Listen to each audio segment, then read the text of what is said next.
Inilah Injil suci menurut Santo Matius.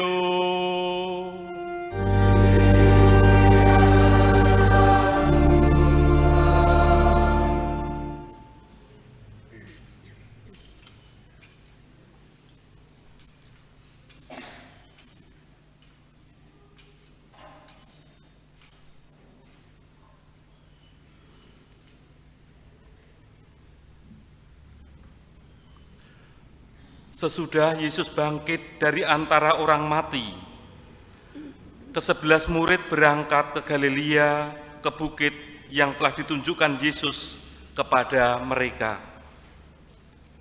Ketika melihat Dia, mereka menyembahnya, tetapi beberapa orang ragu-ragu.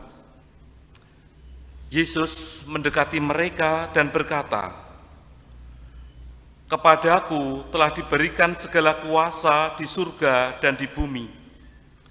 Karena itu pergilah, jadikanlah semua bangsa muridku, dan baptislah mereka dalam nama Bapa dan Anak dan Roh Kudus, dan ajarlah mereka melakukan segala sesuatu yang telah kuperintahkan kepadamu.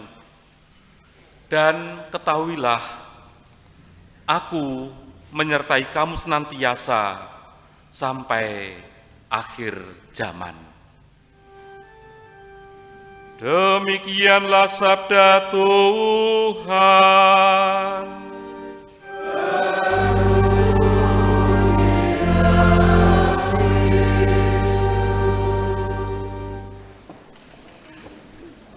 Para suster, ibu bapak, dan saudara-saudari yang terkasih, dalam bacaan pertama Kisah Para Rasul terlukis bahwa Yesus sesudah mengatakan, "Kamu akan menerima kuasa dan kamu akan menjadi saksiku di Yerusalem, di seluruh Yudea dan Samaria, bahkan sampai ke ujung bumi." Setelah mengatakan seperti itu, lalu terangkatlah Yesus, disaksikan oleh murid-muridnya sampai awan menutupinya dari pandangan mereka. Jadi peristiwa Yesus naik ke surga, hari raya kenaikan Tuhan, terlukis seperti itu.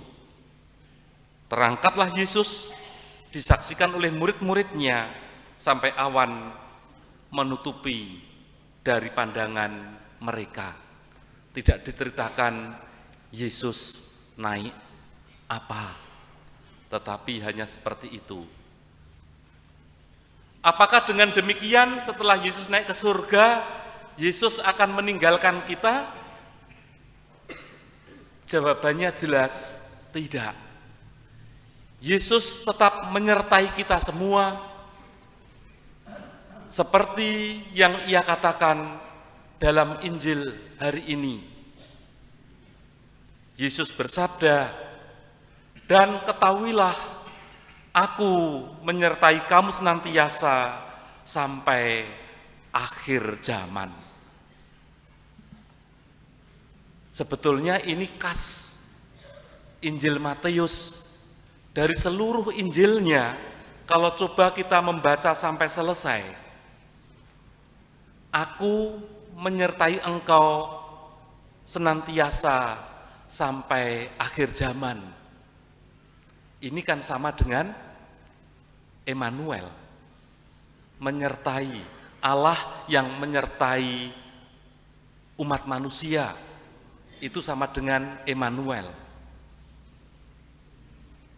Lalu kalau kita mendengar kata Emmanuel, kita ingat akan peristiwa kelahiran. Dalam Injil Matius, bab 1 ayat 23, nanti bisa dicek ya. Ada yang bawa kitab suci? Tidak ada. Yang membawa kitab suci atau nanti diingat-ingat dalam Injil Matius bab 1 ayat 23, atau paling tidak percaya dengan apa yang saya sampaikan karena saya sudah ngecek. Dalam Injil Matius bab 1 ayat 23 di situ ada kata Emmanuel, Allah menyertai mereka. Apakah hanya di awal Injil Matius dikatakan Emmanuel, Allah menyertai mereka? Ternyata tidak. Ternyata di dalam Injil yang sama, Matius bab 18 ayat 20, di situ Yesus bersabda, bila 2 atau 3 orang berkumpul dalam namaku, aku hadir di tengah-tengah mereka. Aku hadir di tengah-tengah mereka, ini kan sama dengan Emmanuel, Allah yang senantiasa menyertai kita. Maka dengan peristiwa hari raya Yesus naik ke surga, kita diajak untuk semakin percaya, kita diajak untuk semakin yakin bahwa Yesus tidak pernah meninggalkan kita seorang diri, bahwa Ia senantiasa menyertai setiap langkah perjuangan hidup yang kita jalani ini. Allah yang menyertai, yang kita imani, mesti membuat kita semakin yakin, sehingga membuat kita ketika menghadapi berbagai macam kesulitan hidup, kita tidak mudah untuk putus asa. Ketika kita harus menghadapi berbagai macam tantangan kehidupan, tidak mudah kita patah arang. Ketika kita menghadapi kesulitan-kesulitan itu, kita diajak untuk senantiasa menjadi pribadi-pribadi yang berpengharapan. Karena apa? Karena Dialah yang senantiasa menyertai kita. Orang yang hidupnya senantiasa disertai oleh Tuhan, mestinya yang selalu mereka bawa adalah kegembiraan. Maka berita-berita, gosip, fitnah mestinya akan dijauhi, tidak malah diceritakan kepada orang lain. Yang kita bawa adalah sukacita. Maka apa yang keluar dari hati lewat mulut kita adalah kata-kata yang penuh dengan penghiburan, adalah kata-kata yang sungguh-sungguh menggembirakan. Mari kita kembali ke Galilea, keluarga kita masing-masing.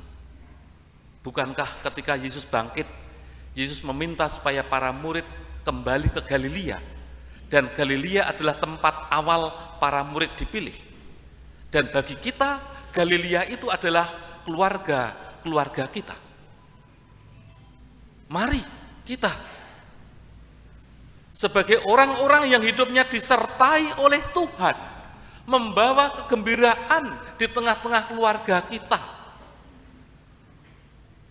Jangan sampai anak merasa tidak diperhatikan oleh orang tuanya. Jangan sampai orang tua merasa ditinggalkan oleh anak-anaknya. Lebih-lebih ketika orang tua sudah tidak berdaya. Orang tua yang sudah pikun, orang tua yang mungkin sudah terus berbaring di tempat tidur. Kadang kita merasa jenuh, kadang kita merasa lelah ketika merawat mereka. Tidak jarang yang lalu keluar dari mulut kita adalah umpatan kelelahan, seakan-akan kita tidak mau paham dengan situasi dan kondisi orang tua yang sedang sakit. Pengennya kita meninggalkan mereka. Maka kalau kita yakin bahwa Tuhan menyertai hidup kita, Dia adalah Emmanuel, dan penyertaannya sampai akhir zaman, kita diajak untuk senantiasa menghadirkan Tuhan itu kepada orang-orang yang ada di sekitar kita.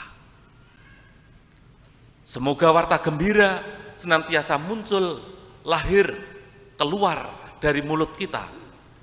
Semoga sikap dan perilaku kita pun adalah sikap dan perilaku yang senantiasa mewartakan sukacita bagi banyak orang, dasarnya karena Tuhan senantiasa menyertai kita sampai akhir zaman. Kemuliaan kepada Bapa dan Putra dan Roh Kudus,